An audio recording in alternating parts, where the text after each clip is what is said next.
என்னை வாழ வைத்துக் கொண்டிருக்கும் யூடியூப் சேனல் நேயர்களுக்கு நன்றியும் வணக்கமும். ஸ்பாட்லைட் சேனல் நேயர்களே, தலைக்கு வந்தது தலைப்பாகையுடன் போயிற்று. சிவாஜி பங்களாவுக்கும் ராம்குமார் அவருடைய மகனுக்கும் எந்தவித தொடர்பும் இல்லை. அன்னை இல்லம் பிரபுவுக்கே சொந்தமானது. சிவாஜி வீடு ஜப்தி உத்தரவு வாபஸ். அதாவது நேற்று வரைக்கும் தமிழ்நாடு முழுக்க ஒரே பரபரப்பு. நடிகர் சிவாஜி கணேசன் 250 படங்களில் நடித்தவர்.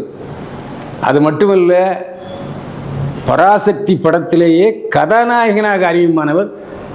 எடுத்த முதல் படத்திலேயே கதாநாயகனாக அறிமுகமானவர் நடிகர் சிவாஜி கணேசன். அன்னையிலிருந்து இன்றைக்கு வரைக்கும் நடிகர்கள் என்றால் எல்லா கேரக்டர்களும், அரசியல்வாதி, அமைச்சர், நாட்டாம, குடும்பத் தலைவர், வக்கீல், டாக்டரு, நீதிபதி, எல்லா கேரக்டர்களையும் நடித்தவர் சிவாஜி கணேசன்.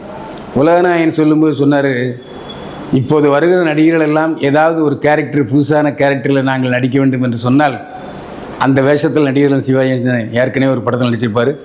அந்த படத்தை பார்த்து சிவாஜி கணேசன் நடிப்பை பார்த்து அதிலிருந்து ஒரு 50% தேர்த்தி நடித்தா கூட அவர் வெற்றி நாயகனாக போற்றப்படுவார்னு சொல்லியிருக்காரு உலகநாயகன். அந்த மாதிரி எல்லா பாத்திரங்களையும் கரைத்து குடித்தவர். இந்த பாத்திரம் இப்படி தான் ஐயா, வேவ சிதம்பரம் பிள்ளையா, வேவ சிதம்பரம் பிள்ளை நான் தான், கப்பலோட்டி தமிழ் நான் தான், வீரபாகுவா நான் தான் வீரபாகு, பரமசிவனா நான் தான் பரமசிவன். பரமசிவன் யார் என்று கேட்டாலே சிவாஜின்னு சொல்கிற பசங்கள்லாம் இருக்காங்க. ஏனென்றால் நம்முடைய இந்து கடவுள் அத்தனை பேரும் கற்பனை கதாபாத்திரங்கள் தான், படங்களில் தான் பார்த்துருக்கோம். அப்படிப்பட்ட படங்களை விட உயிரோட்டமாக முருகனையும் கிருபானந்த வாரியாரையும் வீரபாகுவையும் நமக்கு பரமசிவனாகவும் அடையாளம் காட்டியவர் சிவாஜி கணேசன் தான். அதில் எந்த சந்தேகமே இல்லை. 250 படங்களுக்கு மேல் கதாநாயகனாக நடித்தவர். ஒரு முறை நாங்கள் பத்திரிகையாளர்களுடைய பேட்டியின் போது முதல் மரியாதை பத்திரிகையாளர் சந்திப்பில், அந்த சந்திப்பில் நானும் இருக்கேன். பாம்பு ஹோட்டலில் லான்லாம் நடந்துச்சு. சிவாஜி கணேசன் சொல்லும்போது, நான் நடிக்காமல் பேர் வாங்கின படம் ஒரே படம் இதாங்க. நான் முத நாள் போகிறேன், என்னப்பா டைலாகு எப்படி நடிக்கணும் அப்படின்னு கேட்டேன். ஒன்றும் பண்ண வேண்டாம், நீங்கள் சும்மா வரப்பில் நடந்து வாங்க, சாதாரண நடந்து வாங்க. ஐயோ, செருப்புலாம் போடக்கூடாது, வெறுங்காலில் நடந்து வாங்க அப்படி என்று சொன்னான் பாரதி ராஜா. என்னடா இவன் இவ்வளோ நாள் நடிச்சுக்கிட்டு இருக்கோம், எடுத்த எடுப்பில் நீங்கள் நடிக்கப்படாதுன்னு சொல்கிறானே என்று அதிர்ச்சியில் சொன்னார் சிவாஜி கணேசன். அது மட்டும் இல்லை, நான் தூங்குகிற நேரத்தை தவிர மற்ற நேரம்லாம் செருப்போடு தான் இருப்பேன் அப்படி என்று சொன்னவர் சிவாஜி கணேசன். ஆனால் அப்பேற்பட்ட சிவாஜி கணேசனை நீ செருப்புலாம் போடாமல் வாங்க என்று சொன்னவர் பாரதி இயக்குனர் இமயம் பாரதி ராஜா. அந்த படம் முதல் மரியாதை சூப்பர் ஹிட்டு. பணம் கொட்டுன்னு கொட்டுச்சு. இமாலய சாதனையை படைத்த படம் முதல் மரியாதை. எதுக்கு இதெல்லாம் சொல்கிறேன்னு சொன்னால், அந்த அளவுக்கு பேர் பெற்றது சிவாஜி கணேசன். சிவாஜி கணேசன் வீடு அன்னை இல்லம். நாங்கள் எப்போல்லாம் போயிருக்கோம்னா, சிவாஜி கணேசன் மறைவுக்கு போயிருக்கோம். சிவாஜி கணேசன் ஒரு தனியாக அரசியல் கட்சி தொடங்கினார் இல்லையா, அந்த அரசியல் கட்சி தொடங்கும் பொழுது பத்திரிகையாளர் சந்திப்புக்கு போயிருக்கோம். அப்போ நிறைய பத்திரிகையாளருடைய செருப்புகள் காணாமல் போய்விட்டு, சரி விடுங்க அப்படி என்று சொல்லிவிட்டார் சிவாஜி கணேசன். அவர் அரசியல் கட்சி ஆரம்பித்த பிறகுதான் அன்னை இல்லத்துக்கு பத்திரிகையாளர்களை அழைத்து விருந்து வைத்தார். அதுக்கு முன்னால் சிவாஜி கணேசன் என்ன செய்வார்னா, எனக்கு பசிக்குது, நான் சாப்பிட போகிறேன், எங்கள் சாப்பாடெல்லாம் உங்களுக்கு ஒத்து வராது, நான் சாப்பிட போகிறேன், கிளம்புங்கம்பார். சிரிச்சுக்கிட்டே சொல்லுவார். அப்பேற்பட்ட நல்ல மனிதர் சிவாஜி கணேசன்.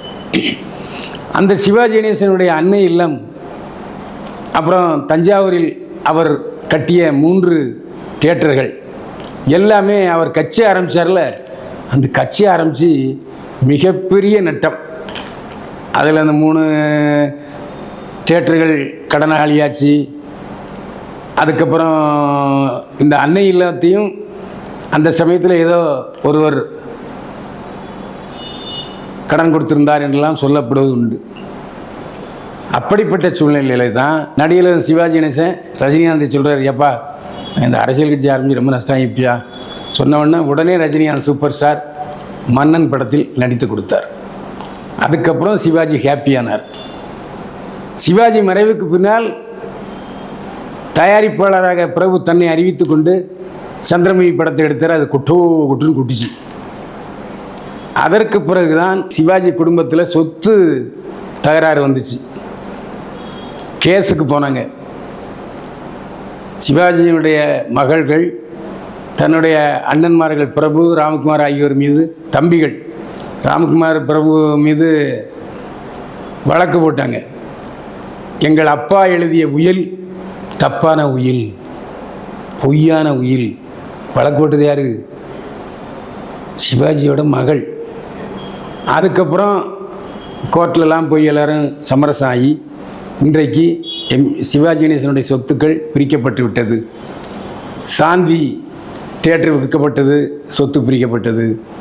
அதேமாதிரி அங்கே முழுமையாக தஞ்சாவூர்லேயும் 3 தியேட்டரு விற்றுட்டாங்க. அதுக்கப்புறம் அவர் மன்னன் படம் எடுக்கும் பொழுதே எம்ஜிஆர் தோட்டத்துக்கு எதிர்த்தாப்ப சிவாஜி தோட்டம் பெரிய தியேட்டம். இப்போ அது விற்கப்பட்டு எல்லாம் ஐடி கம்பெனி ஆயிடுச்சு. அதேமாதிரி நிறைய சொத்துக்கள் சிவாஜி வசம் இருந்தன, அதெல்லாம் பிரிச்சாச்சு. அது மட்டும் இல்லை, சொத்து தகராறிலேயோ ஏதோ தெரியவில்லை, சிவாஜி கணேசனுடைய மகளும் பிரபுவுடைய தங்கையுமான தேன்மொழி மகனைத்தான் பிரபு மகள் கல்யாணம் பண்ணியிருந்தாங்க.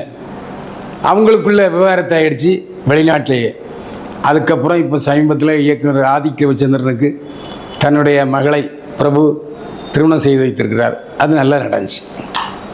இவ்வளவு குழப்பம் சிவாஜி கணேசன் குடும்பத்தில் ஏற்பட்டது. இப்போ சமீபத்தில் இந்த ஜப்தி விவகாரம் எதனால் வந்துச்சுன்னு சொன்னால், துஷ்யந்தும் அவருடைய மனைவியும் சேர்ந்து ஒரு படம் எடுக்க திட்டமிட்டாங்க. அந்த படத்து பேர் ஜெகஜால கில்லாடி, கதாநாயகன் விஷ்ணு விஷால். அந்த படத்துக்கு ஆரம்பத்தில் அவங்க வாங்குறது 3 கோடி தான். இப்போ இத்தனை வருஷம் ஆகிப்போச்சு, 30 வருஷம் வட்டி சேர்த்து 9 கோடி கொடுக்க வேண்டிய சூழ்நிலை வந்து விட்டது. இது தப்பு துஷ்யந்து மீது தான் இருக்கிறது, அதில் எந்த சந்தேகமே இல்லை. ராம்குமாருடைய மகன் துஷ்யந்து கோர்ட்டில் இருந்து ஒரு சம்மன் போகுது. இந்த மாதிரி நீங்கள் பணம் கொடுக்கணும், அந்த பணத்துக்கு என்ன உங்கள் பதில் அப்படின்னு சொன்னால், கோர்ட்டில் ஒரு முறை கூட துஷ்யந்து ஆஜராகவில்லை. அதுக்கப்புறம் மத்தியஸ்தமாக ஒரு நீதிபதியை நியமித்தாங்க. இந்த மாதிரி நீங்கள் 3 கோடி ரூபா கொடுக்க வேண்டியிருக்கு, அதுக்கு வட்டி ஆகிப்போச்சு. அதனால் அந்த படத்தினுடைய ரைட்ஸை ஜெகஜால கில்லாடி படத்தினுடைய ரைட்ஸை நீங்கள் கடன் கொடுத்தவருக்கே கொடுத்துருங்க.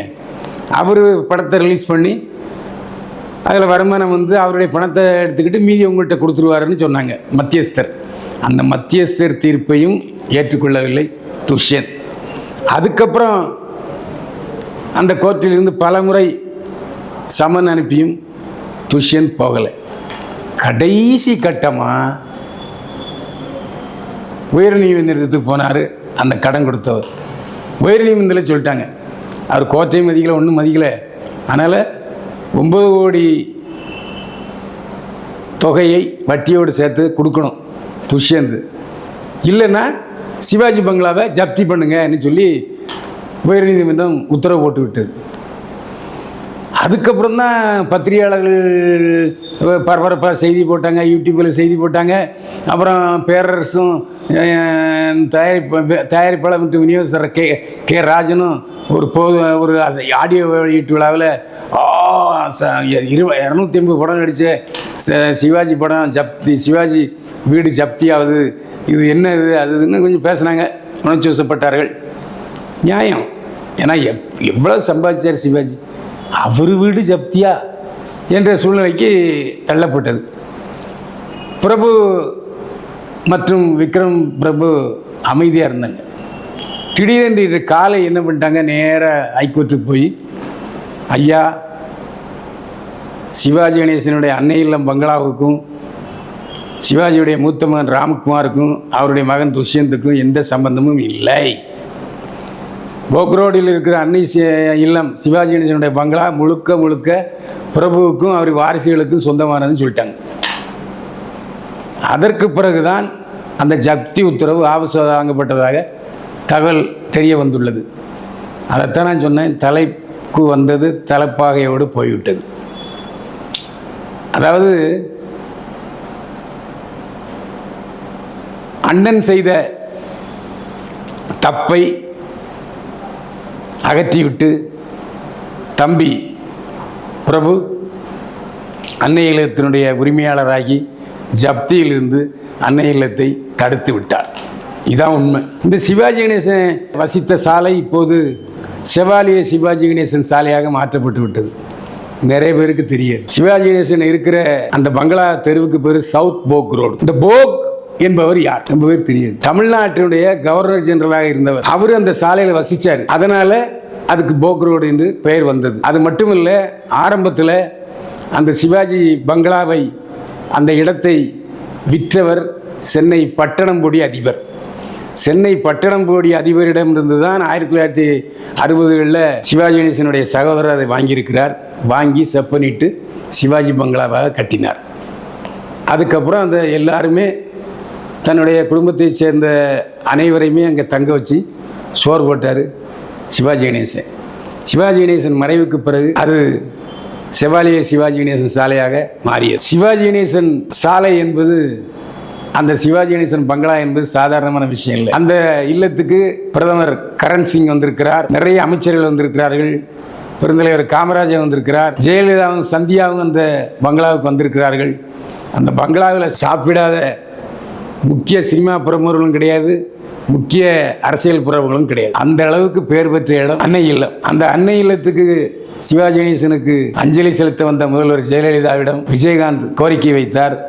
சிவாஜிக்கு நினைவு மண்டபம் கட்ட வேண்டும் என்று சொல்லி முதல்வர் ஜெயலலிதா சத்யா ஸ்டூடியோவுக்கு எதிரே உள்ள அரசு நிலத்தை சிவாஜி மண்டபத்துக்கு கொடுத்தார் ஜெயலலிதா. ஆக சிவாஜி நினைவு மண்டபத்தை உருவாக்கியவரும் ஜெயலலிதா தான். ஆனால் அதே ஜெயலலிதாவுக்கு சிவாஜி கணேசன் என்ன செஞ்சிருக்காருன்னா, ஆரம்பத்தில் ஜெயலலிதா நடிக்க வரும் முன்பு அவர் பரதநாட்டிய அரங்கேற்றம் செய்திருக்கிறார். அந்த பரதநாட்டிய அரங்கேற்றம் நடிகர் சிவாஜி கணேசன் முன்னிலையில் நடைபெற்றிருக்கிறது. அப்போது தங்க சிலை என்று ஜெயலலிதாவை பாராட்டி பேசினார் நடிகர்கள் சிவாஜி கணேசன். சிவாஜி வீட்டில் அந்த சொத்துக்கள் உயில்கள் எப்படி பிரிக்கப்பட்டது என்பது அவர்கள் குடும்பத்துக்கு மட்டும்தான் தெரியும், வேறு யாருக்கும் தெரியாது. எம்ஜிஆர் வீட்டு சமையலறை எப்பவும் எரிஞ்சிக்கிட்டே இருக்கும். ஏன்னா அங்கே வருகிற எல்லா விருந்தினர்களும் எம்ஜிஆர் பங்களாவில், அதாவது சத்யா தோட்டத்தில் சாப்பிட்டுட்டு போயிட்டே இருப்பாங்க. அதே மாதிரி சிவாஜி கணேசன் வீட்டில் ஒரு வேளைக்கு 50 பேர் சாப்பிடுவாங்க.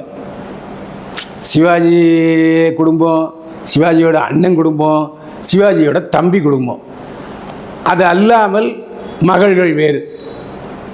அப்போ எவ்வளோ பேர் பாருங்கள், ஒரு வேளைக்கு சிவாஜி பங்களாவில் 50 பேர் சாப்பிட்டுட்டு இருந்தாங்க. அந்த அளவுக்கு தன்னுடைய ஒட்டுமொத்த குடும்பத்தையும் ஒரே பங்களாவில் வாழச் செய்தவர் சிவாஜி கணேசன். அப்படி ஒரு அஃபெக்ஷன் குடும்பத்து பேரில். அதனால்தான் சிவாஜி கணேசனும் அவருடைய சகோதரரும் அக்கா தங்கைகளை மணந்து கொண்டார்கள். பிரச்சனையே வரலை. பிரச்சனை இல்லாமல் ஒன்றாக வாழ்ந்த குடும்பம் சிவாஜி குடும்பம். இன்றைக்கி சிவாஜி குடும்பத்துக்கு, சிவாஜி இல்லத்துக்கு, அன்னை இல்லத்துக்கு மூத்தவர் ராம்குமாரால் வந்த அழுக்கு இளைய மகன் பிரபுவால் முழுமையாக அகற்றப்பட்டு விட்டது. எனவே இது போன்ற பரபரப்பான உண்மை தகவலை தெரிந்து கொள்ள ஸ்பாட்லைட் சேனலை சப்ஸ்கிரைப் பண்ணுங்கள், ஷேர் பண்ணுங்கள். இந்த வீடியோ உங்களுக்கு பிடிச்சிருந்தா லைக் பண்ணுங்கள், கமெண்ட் பண்ணுங்கள், ஷேர் பண்ணுங்கள், சப்ஸ்கிரைப் பண்ணுங்கள்.